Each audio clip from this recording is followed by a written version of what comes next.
ನೇರವಾಗಿ ಸ್ವರ್ಗಲೋಕವನ್ನೇರುವಂತ ನೀನು ಎದುರಾದಂತಹ ಪಟ್ಟುಮಟ್ಟರನ್ನೆಲ್ಲ ಸದೆಬಡಿದು ತಾನು ತಾನಾಗಿ ತನ್ನ ಪರಾಕ್ರಮವನ್ನು ಮೆರೆಸ್ತಾ ಇದ್ದ. ಇನ್ನೆಲ್ಲ ಕೇಳ್ತಾ ಇದ್ದೇನೆ, ನೀನು ಯಾರು? ದೇವಲೋಕಕ್ಕೆ ಬರಬೇಕಾದ್ರೆ ಕಾರಣ ಏನು? ನನ್ನಲ್ಲಿ ನಿನ್ನಲ್ಲಿರುವಂತಹ ಹಗೆತನವೇನು ತಿಳಿಸು ನನ್ನಲ್ಲಿ.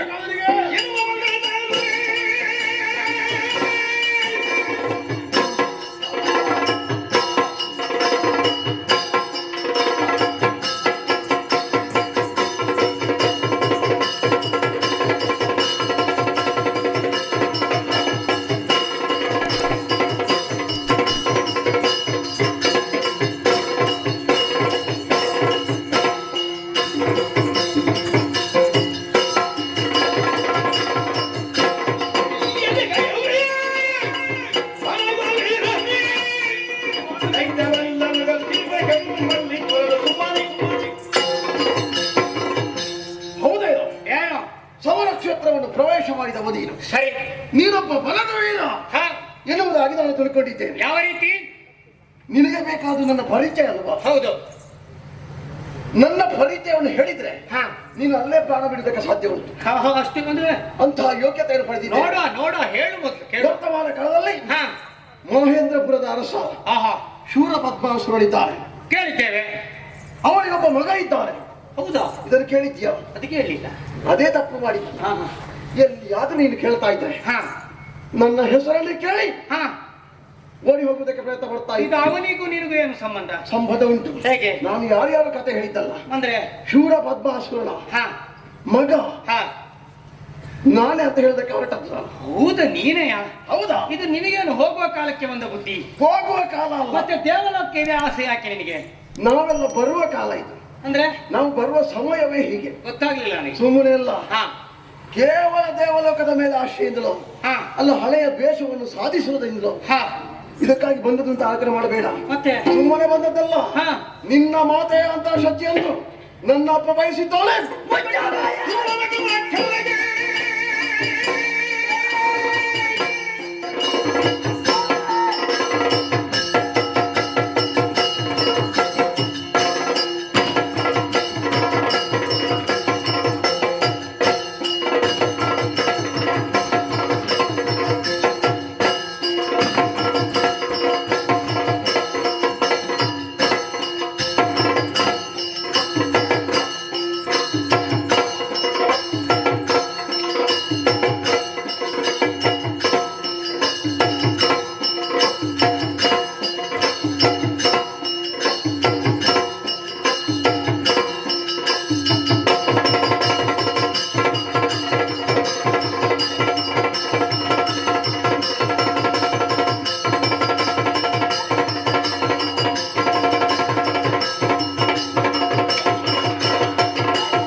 ಅಪ್ಪ ನಿನಗೆ ಹೋಗುವ ಕಾಲಕ್ಕೆ ಬಂದಂತ ಬುದ್ಧಿ ಒಂದಾದ ತುಟಿಯನ್ನು ಎರಡಾಗಿಸಿದೆ. ಎಲುಬಿಲ್ಲದ ನಾಲಿಗೆಯಲ್ಲಿ ಏನನ್ನಾದ್ರೂ ಪಗಳಿದ್ರೆ ಜಾಗ್ರತೆ. ನಾನು ಕೇಳುವುದನ್ನೇ ಕೇಳಿದ್ದಾರೆ. ಏನು ಕೇಳಿದ್ದು? ನಿನ್ನ ಮಾತು ದೇವಲೋಕದ ಮಾತು ಮಾತೆ ನನಗೆ ಮಾತ್ರ ಮಾತೆ ಅಲ್ಲ, ಇಲ್ಲಿರುವವರೆಲ್ಲರಿಗೂ ಅರಸನ ಸತ್ಯವನ್ನು ಮಾತೆ ಎನಿಸಿಕೊಂಡವಳು. ಮಾತೆಯನ್ನೊಬ್ಬ ಕೇಳ್ತಾಳೆ ಅಂತ ಹೇಳಿದ್ರೆ ತಾಯಿ ಮಗನಾದವ ಸುಮ್ಮ ಇರ್ತಾಳ? ಯಾಕೋ ಅಹಂಕಾರದ ಮಾತುಗಳಲ್ಲೇ ಆಡಿ ನನ್ನ ತಾಯಿಯ ಕುರಿತು ಮಾತಾಡಿದ್ರೆ ನಿನ್ನ ನಾಲಿಗೆ ಕತ್ತರಿಸಿದ್ಯಾ?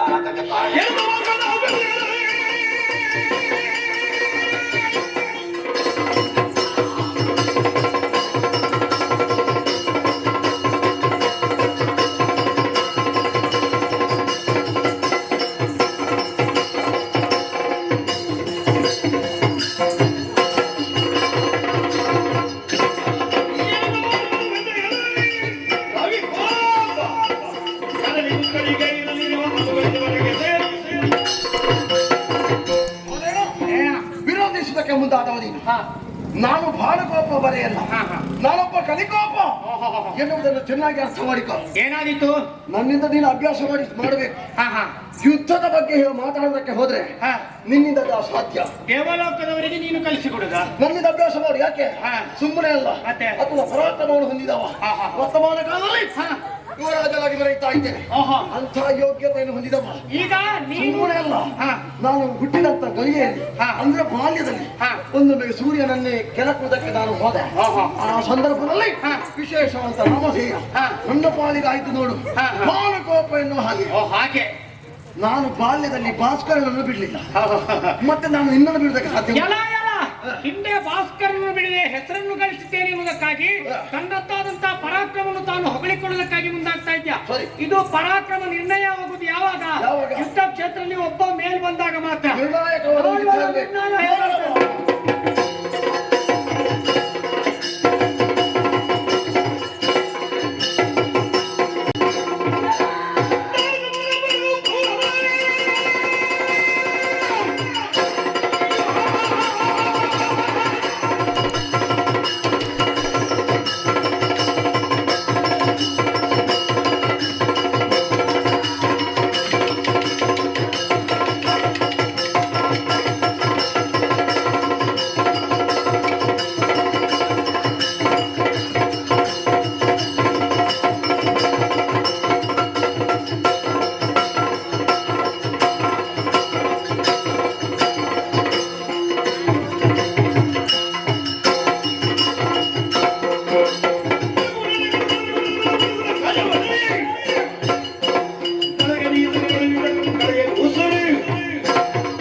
ಸರಿ ಕುಡಿದ್ರೆ ನಿನಗೆ ಈ ರೀತಿ ಆಗ್ತಾ ಇತ್ತ? ಆಗ್ಲಿಲ್ಲ. ಯಾಕೆ? ನೀನು ಸರಿ ಕುಡಿದಿಲ್ಲ. ಅದಕ್ಕೆ ಕುಡಿಯುವುದನ್ನೇ ಕುಡಿಯಬೇಕಾ? ತುಂಬ ಎಂತದ್ದ ಮಾರಿ ಹಿಡ್ದ ಸೊಪ್ಪನೆ ಬಿದ್ದಿದ್ದಾನೆ. ಇವನಿಗೆ ಆಯಾಸ ಆಗಿದೆ ಸ್ವಲ್ಪ. ಬರೇ ಇವನನ್ನು ಇಲ್ಲಿ ಕೊಂಡ್ರೆ ಆಗಲಿಲ್ಲ. ನಮ್ಮಲ್ಲಿ ಕೊಂಡು ಹೋಗ್ಬೇಕು. ಹೇಗೆ? ನಮಗೆ ಬೇಕಾದ ಹೋಗಿ ನೋಡ್ಬೇಕು. ನೋಡೋಣ ಮತ್ತೆ.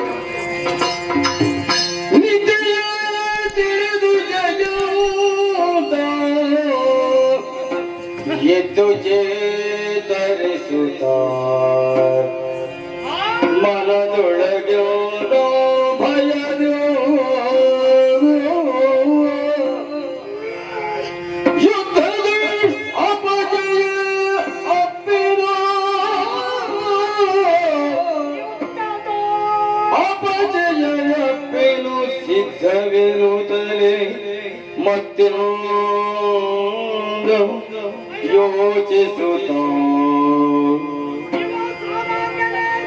ನಾ ಅರಿಯೊಡನೆ ತುಕಾದುವೆ ನಾ ಅರಿಯೊಡನೆ ತುಕಾದುವೆ ನೋಡಲಿದೆ ಮದರಾರಿಯಂತಿಗ ವಿಕ್ರಮದೊಳು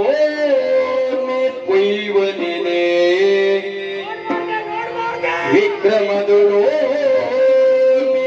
ಕುಳಿವನೇ ನಾರಿ ಜಿನುಗುದಸ್ತ್ರ ಸಂಘಟನೆಯೇ ನಾರಿ ಜಿನುಗುವುದಸ್ತ್ರ ಸಂಘಟನೆಯೇ ಖಳಯ ಪೌರುಷಕ್ಕೆ ಒಲಿದಾದ ಖಳಯ ಪೌರುಷಕ್ಕೆ ಒಲಿದು ಜಯದ ನಾರಿ ಸೇರಿಗಳವರ ಜಯದ ನಾರಿ ಸೇರಿಗಳವರ ಯುದ್ಧ ಆರಿ ಮುರಿದ ಉಸುರನೇ ಕೈವೆಂಬುದವೋ ನಾ ಅರಿಯಲು ಯುದ್ಧದ ನಾ ಆರಿ ಮುರಿದ ಬೆಳೆಯನು ತುರುವೆ ಎಂಬುದನ ಅರಿಯನು ಯಾವುದಿರಲಿ ಮತ್ತಾದನು ಗೆಲುವನರಿಯಲಿದನು ಮತ್ತಾದನು ಗೆಲುವನರಿಯಲಿದನು ನಾ ಅರಿಯೊಡೆಯುಡೆಂದು ಕಾದುವೆ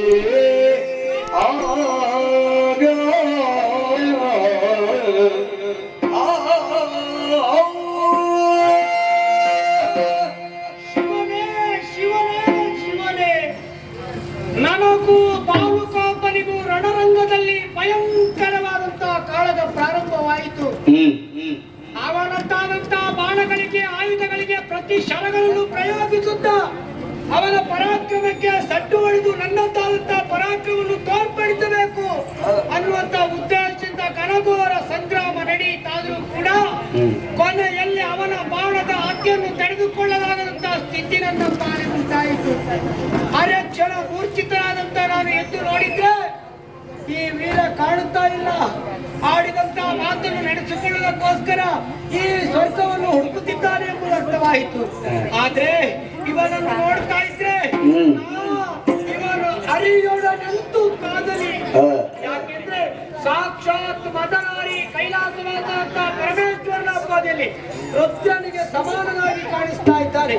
ಈ ಕ್ಷಣದಲ್ಲಿ ಜಯ ಲಕ್ಷ್ಮಿಯನ್ನು ಅವನ ತೆಗ್ಗೆಲ್ಲಿದ್ದಾಳೆ ಎಂಬುದು ಮಾಡುತ್ತಿರುವಂತಹ ಕಾಳಗದಿಂದಲೇ ಅರ್ಥವಾಗ್ತಾ ಇದೆ.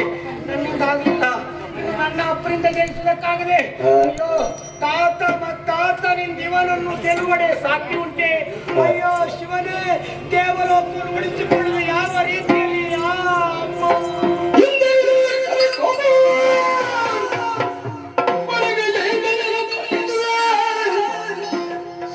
ಸುರಗಾಂಧನಿಂದ ಶಾಪಕ್ರತೆಯೊಳ ಖೀಡ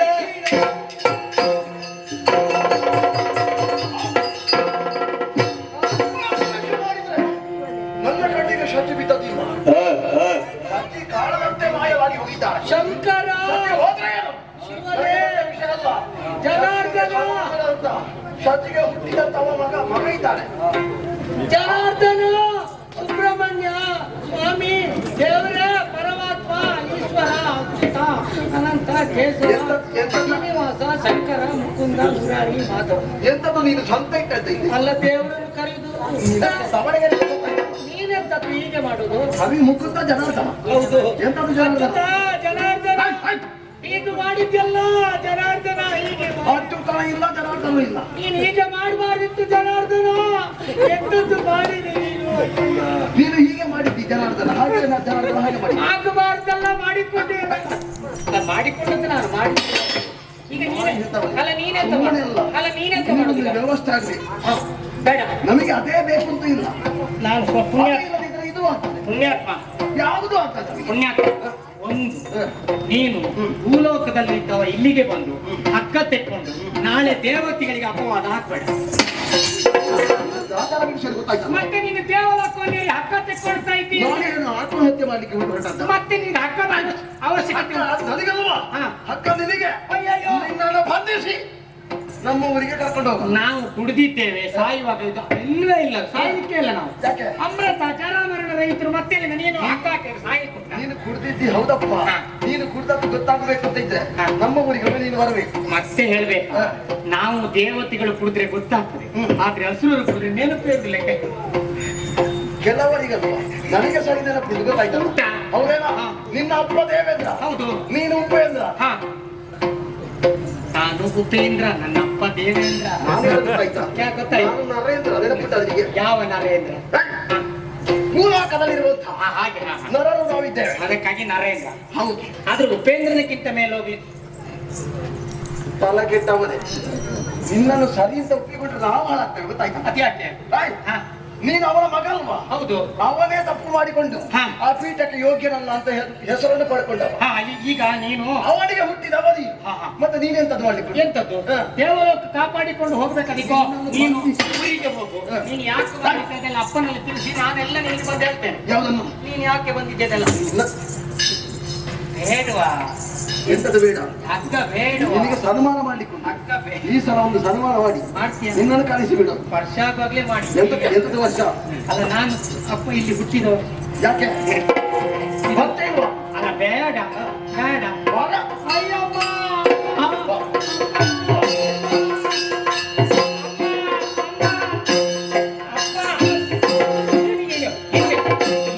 ಯಾರು ಹೇಳಿಕೊಟ್ಟರು? ಅಲ್ಲ, ಜಾಸ್ತಿ ಬೇರೆ.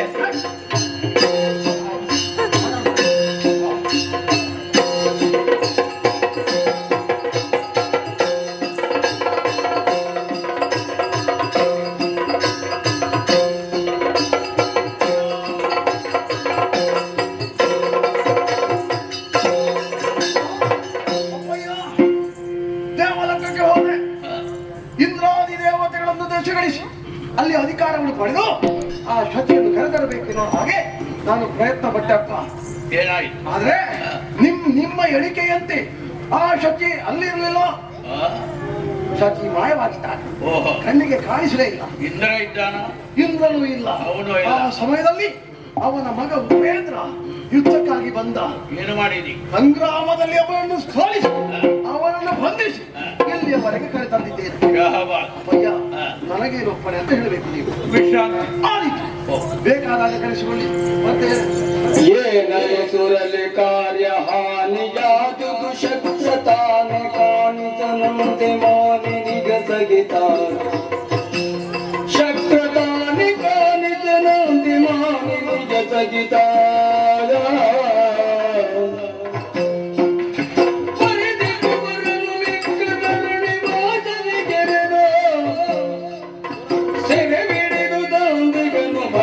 ನಮ್ಮೆಡೆಗೆ ಏನು ಸುರಲಿ ಕಾರ್ಯ ಹಾನಿಯ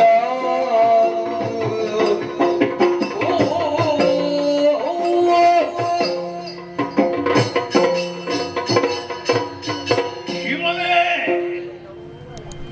ಏನು ಹೇಳೋಣ, ಏನು ಮಾಡೋಣ? ನಾನು ಭವಿಸಿದ್ದೊಂದು ಇಲ್ಲಿ ಆಗುತ್ತಾ ಇರುವ ಘಟನೆ ಮಗದೊಂದು ಅಂತ. ಇಂದ್ರನೂ ಇಲ್ಲ, ಶಚಿಯೂ ಇಲ್ಲ, ಅವರು ಜೊತೆ ತಪ್ಪಿ ಇದ್ದವರಲ್ಲ ಅಂತ ನನಗೂ ಗೊತ್ತು. ಅವರೇನೋ ತಲೆಮರೆಸಿಕೊಂಡಿದ್ದಾರೆ. ಆದ್ರೆ ಏನು ಮಾಡೋಣ, ನನ್ನ ಸಂಕಲ್ಪಕ್ಕೆ ಬಂದ ಬಂತಲ್ಲ, ಹಾನಿ ಬಂತಲ್ಲ, ಇದಕ್ಕೆ ಪರಿಹಾರ ಏನು? ಪರಿಹಾರ ಏನು?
ಅಣ್ಣ, ಯಾವತ್ತೂ ನೀನು ನಮ್ಮನ್ನು ಬಳಿ ಕರೆದು ನನಗೆ ಸಮಾಧಾನವನ್ನು ಮಾತನಾಡಿಸುತ್ತಾ ಇರುವವನು ನೀನು.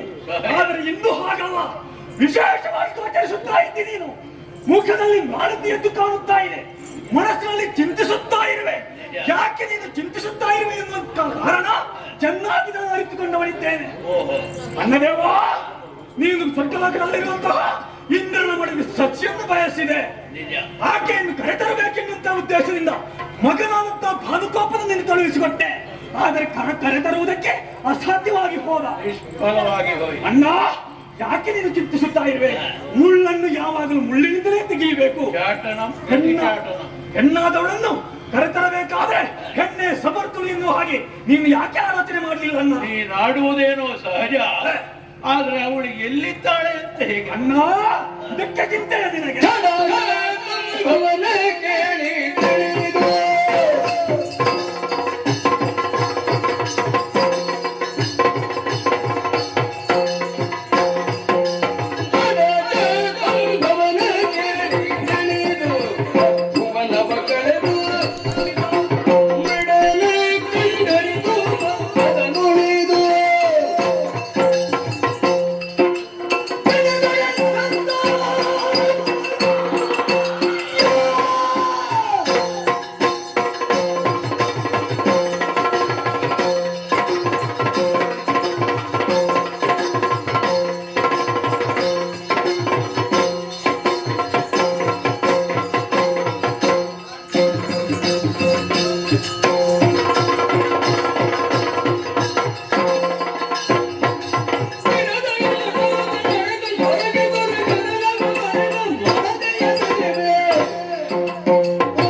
ತಂಗಿ ಅಜಮುಖಿಗೆ ಒಂದು ಮಾತನ್ನಾಡಿದರೆ ಸಾಕು, ನೇರವಾಗಿ ಸತ್ಯಲೋಕವನ್ನು ಸೇರಿಕೊಳ್ತೇನೆ. ಆ ಬ್ರಹ್ಮದೇವರಲ್ಲಿ ನಾನು ಕೇಳುತ್ತೇನೆ, ಅಲ್ಲಿದ್ದರೆ ಆಕೆಯನ್ನು ಹೇಳಲು ತರುತ್ತೇನೆ. ಇಲ್ಲವಾದರೆ ನೇರವಾಗಿ ಕೈಲಾಸವನ್ನು ಸೇರಿಕೊಳ್ತೇನೆ. ಆ ಪರಮೇಶ್ವರಲ್ಲೇ ಕೇಳುತ್ತೇನೆ. ಅಲ್ಲಿದ್ದರೆ ಆಕೆಯನ್ನು ಬರಸಲು ತಂದು ನಿನ್ನ ಪಾದಕ್ಕೆ ಮುಟ್ಟಿಸಿ ಆಕೆಯನ್ನು ನಿನಗೆ ಮದುವೆ ಮಾಡಿಸಿಕೊಡ್ತೇನೆ. ನಂಬಬಹುದೇ? ಖಂಡಿತ.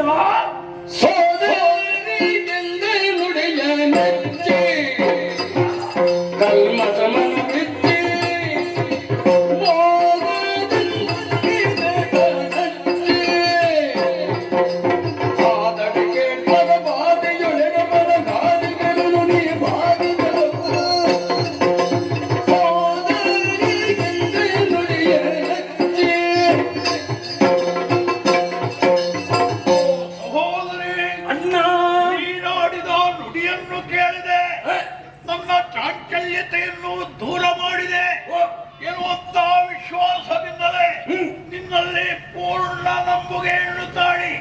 ನಿನ್ನ ದಾಟ್ಯೆಯನ್ನು ಕೊಡುವುದಕ್ಕೆ ಸಿದ್ಧವಿದ್ದೇನೆ.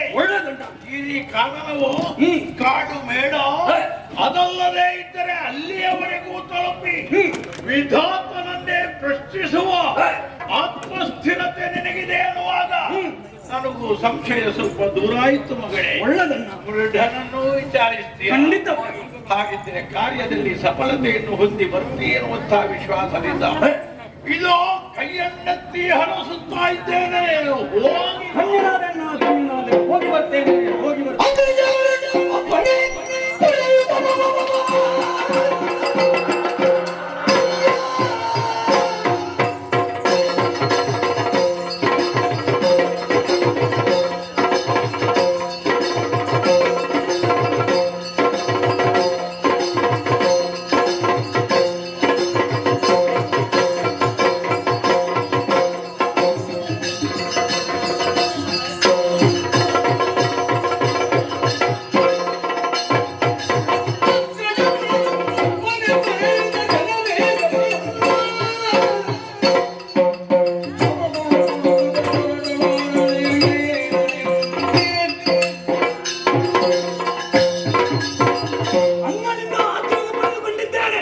ಶಚಿ ಎಲ್ಲಿದ್ದಾಳೆ ಎನ್ನುವಂತ ಹುಡುಕುತ್ತಾ ಮುಂದುವರಿಯಬೇಕಾಗಿದೆ.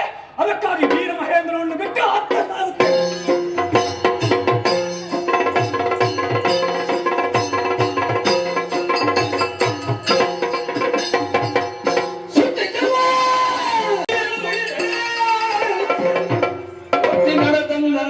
ಪುರಗಳ ಸುತ್ತುತ್ತಲೇ ಸುರಪಾಲ ನದಿಯ ಹರಸಿದಳು ಬಿಡದೆ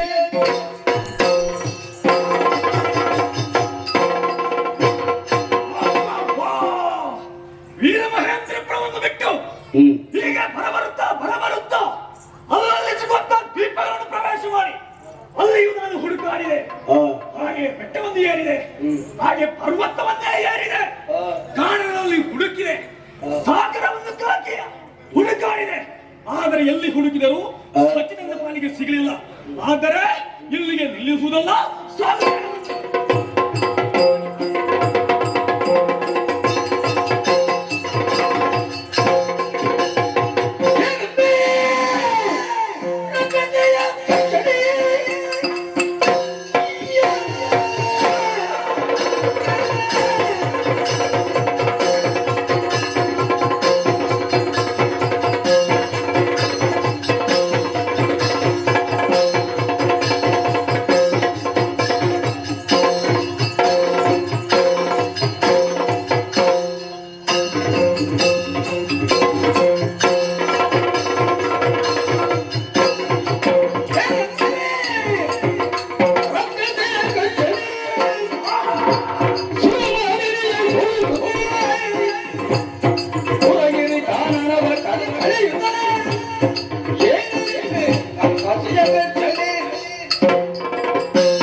ಉದ್ದೇಶದಿಂದಲೇ ಇಲ್ಲಿ ಗುಹೆ ಕಂದರೆ ಕಾರಣಗಳನ್ನೆಲ್ಲ ಹುಡುಕಾಡುತ್ತಾ ಮುಂದುವರಿಯುತ್ತಾ ಇದ್ದೇನೆ.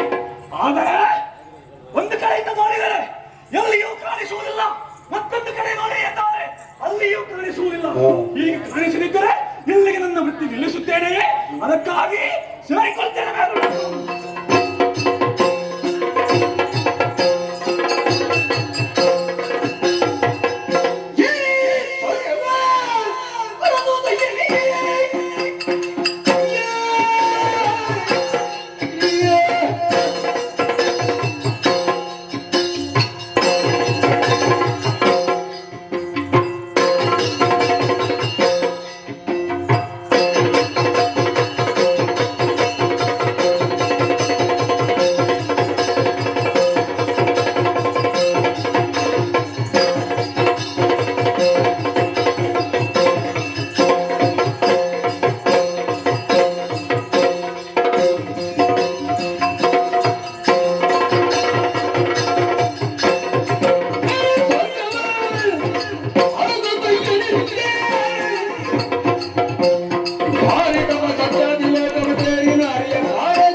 ಸಚಿಯ ಇರವನಿಗೆ ಕಾಣಿಸಲಿಲ್ಲ. ಆದ ಕಾರಣವಾಗಿ ಉಳಿದಿರುವಂತಹ ಸ್ವರ್ಗವನ್ನು ಏರಬೇಕು ಎನ್ನುವಂತ ಕಾರಣದಿಂದ ನೇರವಾಗಿ ಸ್ವರ್ಗವನ್ನು ಏರಿದ್ದೇನೆ. ಸ್ವರ್ಗದಲ್ಲಿರುವಂತಹ ಎಲ್ಲ ಲೋಕಗಳನ್ನು ಸುತ್ತಿದೆ, ಆದ್ರೆ ಎಲ್ಲಿಯೂ ನನಗೆ ಸಚಿ ಕಾಣಲಿಲ್ಲ. ಇಂದ್ರನ ಕೈ ಹಿಡಿದು ಕೇಳಿದೆ ಸಚಿ ಎಲ್ಲಿ ಎನ್ನುವ ಹಾಗೆ, ಆದ್ರೆ ಆತನು ಬಾಯಿ ಬಿಡಲಿಲ್ಲ. ದೇವತೆಗಳಲ್ಲಿ ಕೇಳಿದೆ, ಅವರು ಬಾಯಿ ಬಿಡಲಿಲ್ಲ. ಸಚಿಯಲ್ಲಿದ್ದಾರೆ ನಮಗೆ ಗೊತ್ತಿಲ್ಲ ಎಂದರಲ್ಲ, ಆದರೆ ಇಲ್ಲಿಗೆ ನಿಲ್ಲಿಸುತ್ತೇನೆ. ಉಂಟಲ್ಲ ಈ ಮಾತು ಲೋಕ.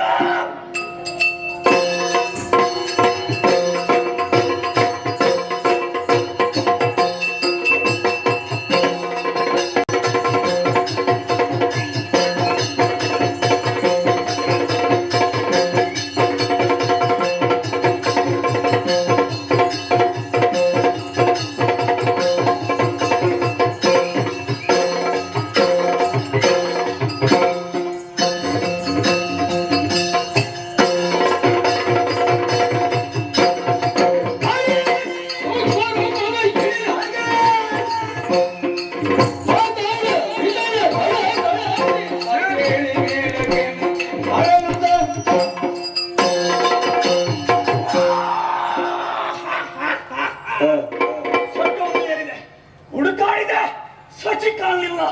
ಅಲ್ಲಿರುವುದಲ್ಲ, ಇನ್ನು ಭೂಲೋಕದಲ್ಲೂ ಅಲ್ಲ, ನೇರವಾಗಿ ಅದರಿಂದಲೇ ಪಾತಾಳವನ್ನು ಸೇರಿದೆ. ಪಾತಾಳವನ್ನು ಸೇರಿದ್ದೇ ತಡ ಅಲ್ಲಿರುವಂತಹ ಉಗ್ರಗಾದಿಗಳೆಲ್ಲ ಮೇಲೆತ್ತು ಬಂದು ನನ್ನನ್ನು ಆಶೀರ್ವಾದ ಮಾಡುವುದಕ್ಕೆ ಮುಂದಾದರು. ಅವರ ಹೆಡೆಗಳನ್ನು ಅವರಲ್ಲಿ ಕೇಳಿದೆ ಸಚಿಯಲ್ಲಿ ಎಂದು ಹಾಗೆ. ಅವರು ಹೇಳಿದ್ರಲ್ಲ, ನಮಗೆ ಸಚಿಯ ಇರುವ ನಮಗೆ ಗೊತ್ತಿಲ್ಲ, ಎಲ್ಲಿ ಹೋಗಿದ್ದಾಳೆ ಎನ್ನುವ ಹಾಗೆ ನಮಗೆ ಗೊತ್ತಿಲ್ಲ ಎನ್ನುವ ಹಾಗೆ ಹೇಳಿದ್ರಲ್ಲ. ಏನೇ ಇರಲಿ, ಈಗಲ್ಲ ಇಲ್ಲಿ ಅಲ್ಲ, ಮತ್ತೆ ನಾನು ಮೂಲಕ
ಏನು ಆಯಾಸ.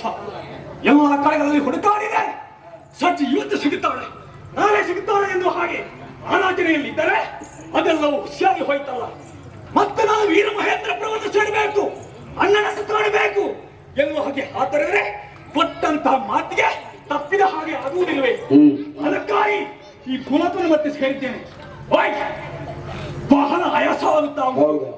ಒಂದು ಕಡೆ ಇದೆ ಸಂಖ್ಯೆ ಹೆಚ್ಚಾಗುತ್ತಾ ಇದೆ, ಅದೇ ಕಾಣುತ್ತಾ ಇದೆ. ಸರೋವರವಲ್ಲವೇ? ಇಂತಹ ಸರಸಿ ಕಂಡರೆ ನನಗೆ ಬಹಳಷ್ಟು ಇಷ್ಟವಾಗ್ತದೆ. ಒಮ್ಮೆ ಇಳಿದು ಅದರಲ್ಲಿ ಸ್ನಾನಾದಿಯ ಕಾರ್ಯವನ್ನು ಮುಗಿಸಿ ಮತ್ತೆ ಮೈಯನ್ನು ತಂಪಾಗಿರಿಸಿಕೊಳ್ಳಬೇಕು ಎನ್ನುವ ಹಾಗೆ ಮನಸ್ಸು ಹೇಳುತ್ತಾ ಇದೆ. ಏನೇ ಇರಲಿ ಆ ಸರಸಿಯಿಂದ ಬೀಸುವಂತಹ ತಂಪಾದ ಗಾಳಿಯನ್ನು ಸೇವಿಸುತ್ತಾ ಇಲ್ಲೇ ಕಾಣುತ್ತಿರುವಂತಹ ಮರಕ್ಕೆ ಸ್ವಲ್ಪ ಎರಗಿ ಹಾಗೆ ವಿಶ್ರಾಂತಿಯನ್ನು ಪಡೆಯುತ್ತೇನೆ.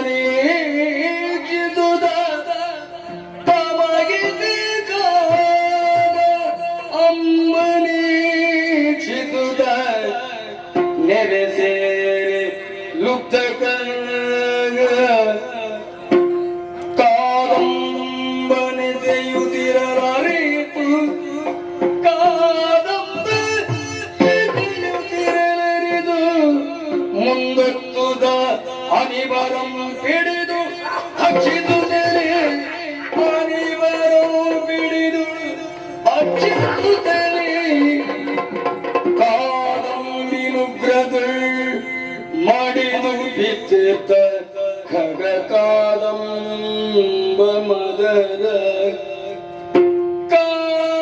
ಕಾದಂಬಿನುಗ್ರದು ಮಡಿದು ಬಿತ್ತಿದ್ದ ಖಗ ಮದರ ಜೊತೆಗಿಕ್ಕಿ ಪಾಶುಗಡೆದು ಕಾದಂಬ ಕೂಟದಡಿಯು ಎಲ್ಲರಿಗೊಡ್ಡುತ್ತ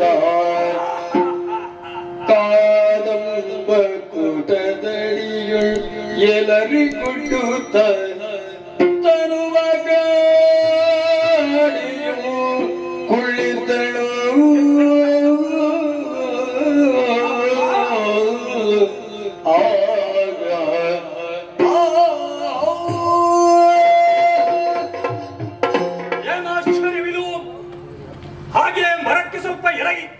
ವಿಶ್ರಾಂತಿಯನ್ನು ಪಡೆಯುತ್ತಿರುವಂತಹ ಸಮಯ ದೂರದಲ್ಲಿ ಏನು ಶಬ್ದ ಕೇಳಿಬಹುದು. ಅತ್ತ ಕಡೆಗೆ ನಾನು ದೃಷ್ಟಿಯನ್ನು ಹಾಯಿಸಿದೆ ಎಂದಾದರೆ ಏನನ್ನು ಕಾಣುತ್ತಾ ಇದ್ದೇನೆ? ಬೇಡನಾರುವ ತನ್ನ ಹರಿತವಾದಂತಹ ಬಾಣದಿಂದ ಮೇಲ್ಗಡೆ ಮರದಲ್ಲಿ ಕುಳಿತಿರುವಂತಹ ಹಕ್ಕಿಗಳನ್ನು ತನ್ನ ಬಾಣ ಪ್ರಯೋಗವನ್ನು ಮಾಡಿ ಕೆಳಗೆ ಉರುಳಿಸುತ್ತಾ ಇದ್ದಾನೆ, ಕೊಲ್ಲುತ್ತಾ ಇದ್ದಾನೆ. ಒಳ್ಳೇದಾಯ್ತಪ್ಪ, ಒಳ್ಳೇದಾಯ್ತು. ಯಾಕೆ? ರೋಗಿ ಬಯಸಿದ್ದು ಹಾಲು ಹಣ್ಣು, ವೈದ್ಯ ಹೇಳಿಕೊಟ್ಟದ್ದು ಅದನ್ನೇ. ಹಾಗಾಯ್ತಲ್ಲ ನನ್ನ ಪರಿಸ್ಥಿತಿ. ಏನೇ ಇರಲಿ, ಸತ್ತು ಬಿದ್ದಿರುವಂತಹ ಆ ಮೃಗಗಳು ಮತ್ತೆ ಆ ಪಕ್ಷಿಗಳು ಏನಿವೆ ಅದನ್ನೆಲ್ಲ ಹಿಡಿದು ಕಬ ಕಬ ಕಬ ಕಬನೆ ತಿಂದು ತೇಗಿದೆ. ಬಾಣ ಪ್ರಯೋಗ ಮಾಡಿದಂತಹ ಬೇಡರು ಯಾರಿದ್ದಾರೋ ಅವರ ಬೆನ್ನು ಹತ್ತಿ ಹೋಗಿ ಅವರನ್ನು ಹಿಡಿದು ಅವರನ್ನು ಸೀಳಿ ರಕ್ತವನ್ನು ಕುಡಿದೆ, ಮಾಂಸವನ್ನು ಮೆದ್ದೆ. ಹಾಗೆ ಹಸಿವೆಲ್ಲ ದೂರವಾಯಿತು. ಹಸಿವು ದೂರವಾಯಿತು, ಶರೀರಕ್ಕೆ ಸ್ವಲ್ಪ ತಂಪು ಬೇಕಂತಾಯಿತು. ಹಾಗೆ ಈ ಸರಸ್ಯ ಹತ್ತಿರ ಮತ್ತೆ ಕುಳಿತುಕೊಂಡು ಬೀಸುತ್ತಿರುವಂತಹ ಬಂಗಾಳಿಯನ್ನು ಸೇವಿಸುತ್ತಾ ಸ್ವಲ್ಪ ಹೊತ್ತು ವಿಶ್ರಾಂತಿಯನ್ನು ಪಡೆಯುತ್ತೇನೆ.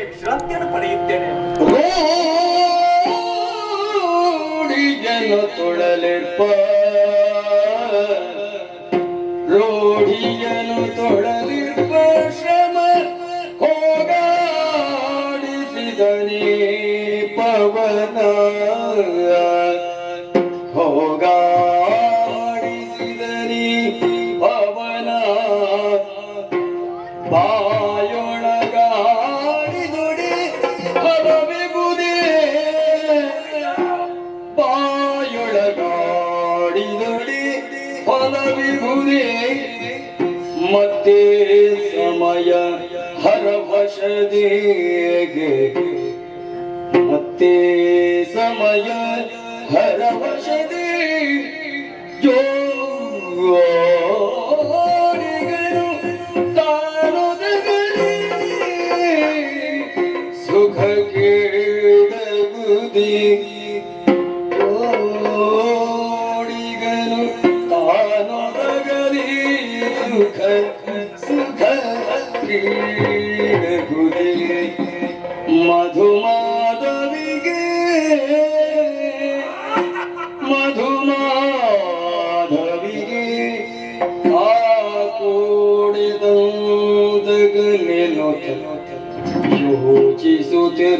ಅಜಮುಗಿಯೋ ಅಜಮುಗಿಯೋ ಆಗ ಆಗ ಆಗ ಆಗ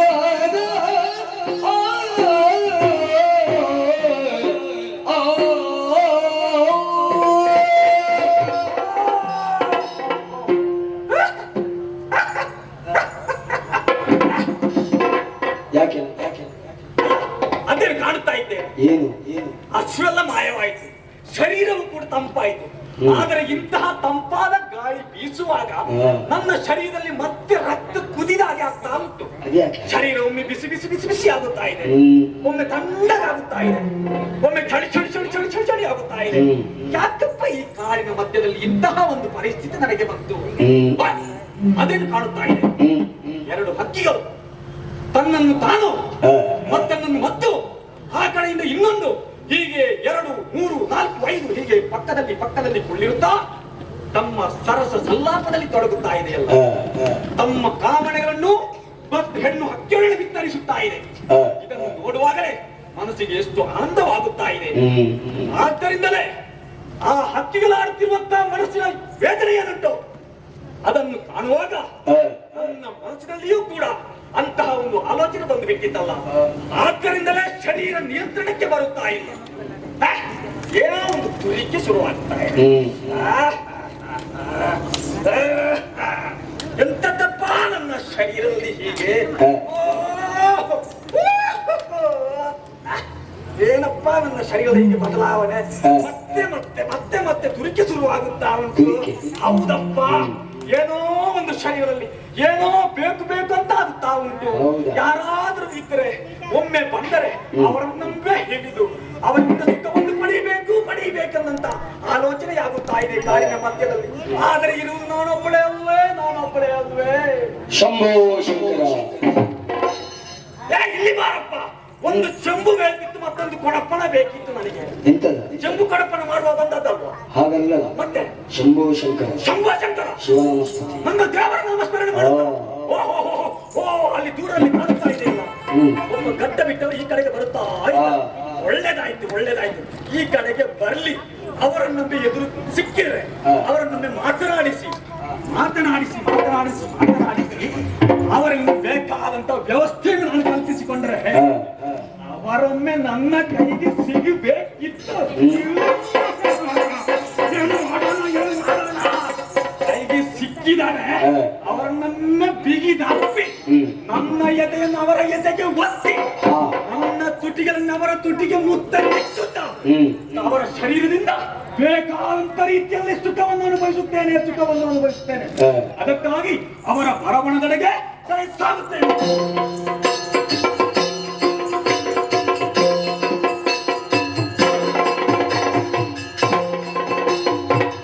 ಅನಿತರೊಯ್ಯನೆ ಮುನಿಗೋರ್ವಾದನು ಒಲಗೋಳೋ ಬಲಿ ಬರಲಿಲ್ಲ.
ಪರಿಚಯ ಆಯ್ತು ನಮ್ಮದು.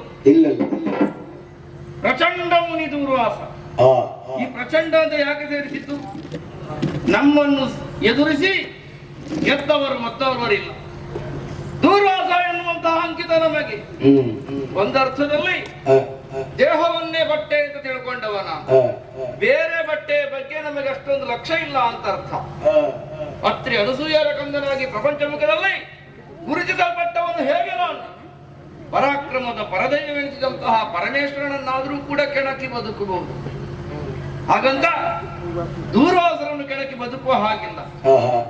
ಯಾವಾಗ ದೂರ್ವಾಸರಿಗೆ ಮುಟ್ಟಿವಾಗಿದೆವು ಅಲ್ಲಿ ಪರಮಾನುಗ್ರಹ ಆಗುತ್ತದೆ. ಅದು ಬಿಟ್ಟು ಇವ ಏನಿಲ್ಲ ಗಡ್ಡ ಬಿಟ್ಟವೆನ್ನುವ ಹಾಗೆ ಕೇವಲವಾಗಿ ಕಂಡ್ರು ಅಂತವರಿಗೆ ನಾನೇನು ಎನ್ನುವ ಹಾಗೆ ತೋರಿಕೊಟ್ಟಂತಹ ಹಲವಾರು ಪ್ರಸಂಗಗಳಿವೆ. ಎಲ್ಲಿ ದೂರ್ವಾಸರು ಸೋತಿದ್ದಾರೆ ಅಂತ ಕೇಳಿದ ಎಲ್ಲೋ ಒಂದು ಪ್ರಸಂಗ ನೆನಪಾಗ್ತದೆ. ಅಂಬರೀಷನ ಪ್ರಸಂಗ. ಯಥಾರ್ಥಕ್ಕಾದ್ರೆ ನಾವು ಸೋತದ್ದಲ್ಲಯ್ಯ, ಅವನು ಗೆಲ್ಲುವುದಕ್ಕೆ ಬೇಕಾಗಿ ನಾನು ಸೋತ ಹಾಗೆ ಮಾಡಿ, ಇಲ್ಲದ್ರೆ ನಾನು ಸೋಲುವುದಕ್ಕುಂಟ. ಮೂಲ ಶಕ್ತಿ ಒಂದು ನೀನು ಸೋತ ಹಾಗೆ ಮಾಡು ಅಂತ ಹೇಳಿದ್ದಕ್ಕೆ ನಾನು ಸೋತ ಹಾಗೆ ಮಾಡು ಎಂಬುದರಿಂದಲೇ ನಾನು ಜ್ಯೇಷ್ಠ ಅಂತ. ಹೇಗೆ ಗೆಲ್ಲಬೇಕಾದವರು ಗೆಲ್ಲಬೇಕಾಗುವುದಕ್ಕಾಗಿ ಪ್ರಪಂಚ ಅದನ್ನು ಕಂಡುಕೊಳ್ಬೇಕು ಅಂತ ಆದ್ರೆ ನಾವು ಸೋತ ಹಾಗೆ ಮಾಡ್ತೇವೆ. ಹೀಗಿರುತ್ತ ತಪಸ್ಸಿನಿಂದ ಒಮ್ಮೆ ಎದ್ದವ ನಾನು ಇದೇ ಹೊತ್ತಿಗೆ ಹೇಳ್ತೇನೆ ಅಂತಿಲ್ಲ. ಎದ್ದಾಗ ಏನು ಬೇಕಾದಷ್ಟನ್ನು ಆರ್ಜಿಸಿಕೊಳ್ಳುತ್ತೇನೆ. ದೀರ್ಘವಾದ ತಪಸ್ಸಿನ ನಂತರ ಕಂಡುಬಿಟ್ಟವ ನಾನು ಮುಂದೇನು ಎನ್ನುವುದನ್ನು ತಿಳಿದುಕೊಳ್ಳುವುದಕ್ಕೋಸ್ಕರವಾಗಿ ನಡೆದು ಬಂದವನಿದ್ದೇನೆ. ಪ್ರಕೃತಿಯ ರಾಮಣೀಯತೆಯನ್ನು ಒಳಗೆ ಮಾಡಿಕೊಳ್ಳುತ್ತಾ ನಡೆಯುತ್ತೇನೆ. ಸ್ವಲ್ಪ ಹೆಚ್ಚು ನಡೆಯುತ್ತೇನೆ.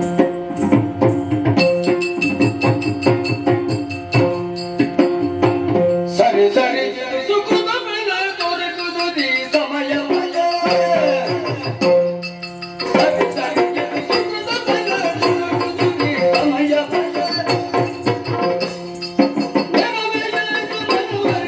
ಮನುಷ್ಯನ ಗುರಿ ಬರಿ ಕರಿಕೆ ಮನುಷ್ಯನ ಗುರಿ ಬರಿ ಕರಿಕೆ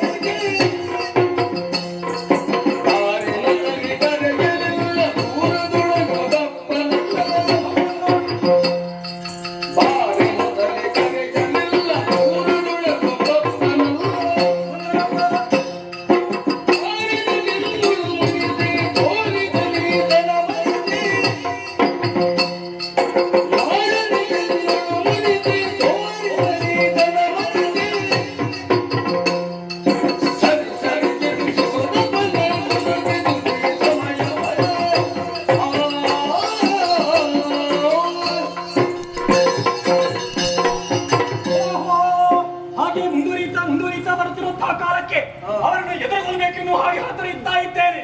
ಇದೇ ಸರಿಯಾದಂತಹ ಸುಕೃತ ಫಲ. ಸರಿ ಸರಿ, ಇದು ಸುಕೃತ ಫಲ. ಇದವೇ ಉತ್ತಮವಾದಂತಹ ಫಲವನ್ನು ಕೊಡುವಂತಹ ಸಮಯ ಎನ್ನುವ ಹಾಗೆ ಮನಸ್ಸು ಹೇಳುತ್ತಾ ಇದೆ. ಏನೇ ಇರಲಿ, ಅವರನ್ನು ಬಾ ಎನ್ನುವ ಹಾಗೆ ನಾನು ಕರೆದದ್ದಿಲ್ಲ, ಹಾಗೆ ಬನ್ನಿ ಎನ್ನುವ ಹಾಗೆ ಅವರನ್ನು ಕರೆದದ್ದಿಲ್ಲ. ಆದರೆ ಇತ್ತ ಕಡೆಗೆ ಬರುತ್ತಾ ಇದ್ದಾರಲ್ಲ, ಇದೇ ಸರಿಯಾದಂತಹ ಸಮಯ ಎಂದು ತೀರ್ಮಾನಿಸುತ್ತಾ ಅವರ ಮುಂದೆ ನಾನು ಕಾಣಿಸಿಕೊಳ್ಳುವುದಕ್ಕಾಗಿ ಅತ್ತ ಕಡೆ ಈ ರೀತಿ ಹೋದ್ರೆ ಅಂದ್ರೆ ನೀವೊಂದು ಸಮಯಕ್ಕೆ ಸರಿಯಾಗಿ ಒಂದೊಂದು ಪ್ರಜ್ಞೆಯನ್ನು ಮೂಡಿಸುತ್ತೀರಿ. ಅದೇ ನನಗೆ ಒಳ್ಳೇದು. ಮರೆತೆ ಹೋಗಲ್ವ ನನಗೆ? ಎಲ್ಲಿಯಾದ್ರೂ ಈ ಭಯಂಕರ ರೂಪದಿಂದ ನಾನು ಮುಂದೆ ಹೋದ್ರೆ, ಈ ಸನ್ಯಾಸಿಗಳಲ್ಲಿ ತಪಸ್ಸನ್ನು ಆಚರಿಸುತ್ತಾ ಆಹಾರವನ್ನು ಸೇವಿಸದೆ ಅಲ್ಲೇ ಮಗ್ನರಾಗಿರುವರು ಒಮ್ಮೆನೆ ಕಾಡು ಪಟಕ್ಕನ ಎದುರು ಸಾಯಬಾರ್ದಲ್ಲ. ಅದು ಒಳ್ಳೆದಾಯ್ತು ನೆನಪಿಸಿದ್ದು. ಆದ್ದರಿಂದ ಯಾವ ರೂಪ ನೆನಪಾಯ್ತಲ್ಲ, ಸುಂದರಿಯಾದಂತಹ ರೂಪದಿಂದ ಅವರ ಮುಂದೆ ಕಾಣಿಸಿಕೊಳ್ಬೇಕು. ಅದು ಯಾವ 16 ವರ್ಷದಿಂದ ಕೆಳಗಿನ ಪ್ರಾಯ ಅಂತ ಆಗಿರ್ಬೇಕು. ಅದಕ್ಕಾಗಿ ಅನಿವಾರ್ಯ ಅಷ್ಟಸಿದ್ಧಿಯನ್ನು ಬಲ್ಲವರು ರಾಕ್ಷಸರು ನಾವಾಗಿದ್ದೇವೆ. ಅದೇ ಮಾಯೆಯನ್ನು ಉಪಯೋಗಿಸುತ್ತಾ ಸುಂದರ ನಾರಿಯಾಗಿ ಅವರ ಮುಂದೆ ಕಾಣಿಸಿಕೊಳ್ತೇವೆ.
ಇದು ನೋಡಿ ವಿಪರ್ಯಾಸ. ಯಾಕೆ ಇಷ್ಟರವರೆಗೆ ನಿಮ್ಮ ಜೊತೆಲಿ ಮಾತನಾಡುತ್ತಿದ್ದಾಕೆ ಯಾರು? ಅದು ಅಜ್ಜಮುಖಿ. ಆಕೆ ನಾನಲ್ರಿ? ಹನುಮಾನ್. ಮತ್ತೆ ಹನುಮಾನವ? ಆವಾಗ ನಾನು ಘೋರವಾಗಿ ಗೋಚರಿಸಿದೆ. ಈಗ ಸುಂದರಿಯಾಗಿ ಕಾಣಿಸ್ತಾ ಇದ್ದೇನೆ.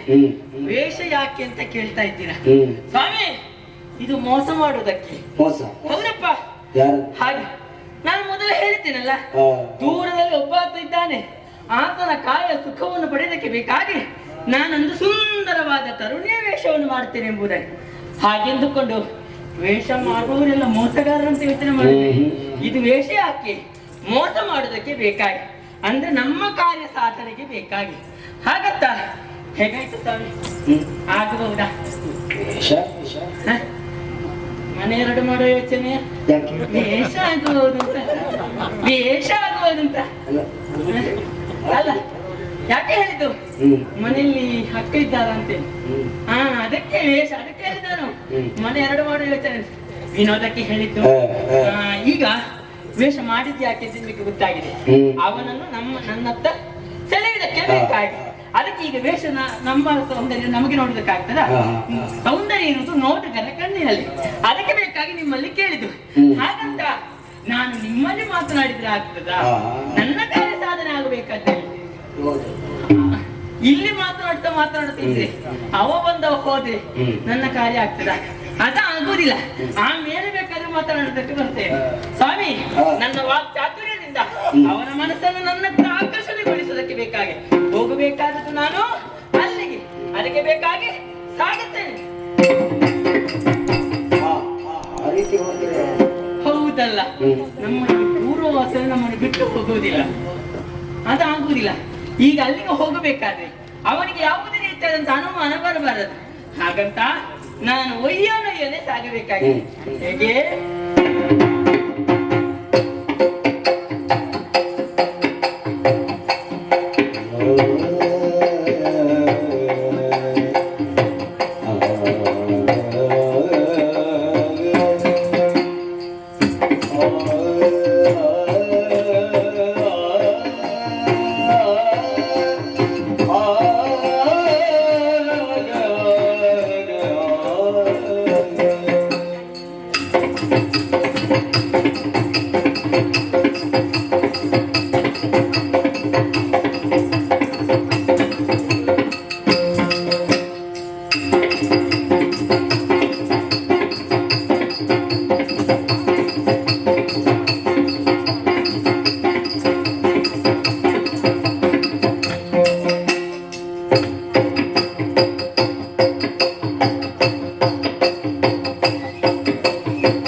ಕೋಮಲೆಯ ಈಕ್ಷಿಸುತ್ತಿರುವುದ ತನ್ನೊಳಗೆ ಅರೆ ಅರೆ ಅರೆ ಯಾರಿವಳೆನುದ ಬೆಳಗಿನೊಳಗ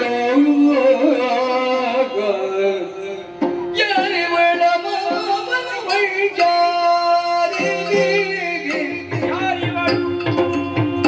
ಯಾರಿವಳ ಮಮ ವೈಯಾರಿ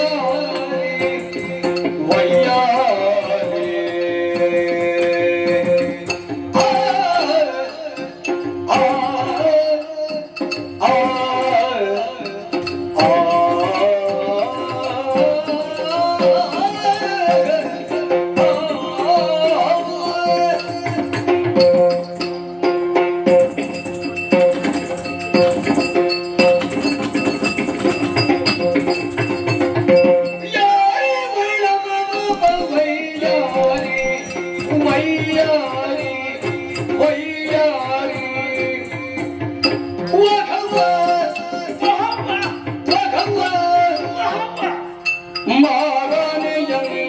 ಮಾರಾಣಿಗಳು ಮಾರಾನಂಗನಿಗಳು ಕೋರೆ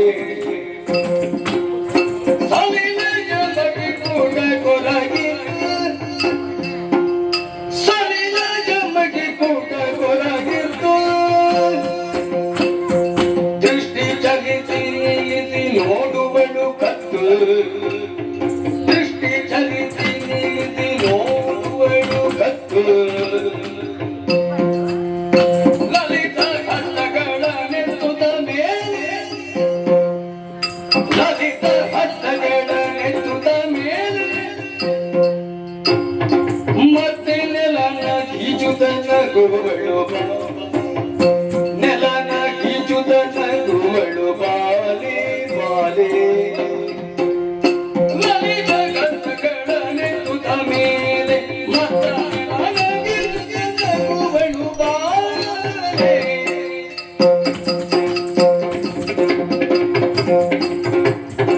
ಯಾರಿ ಬಳಿ ಮನದ ವೈಯಾರಿ ವಘವ ವಘವ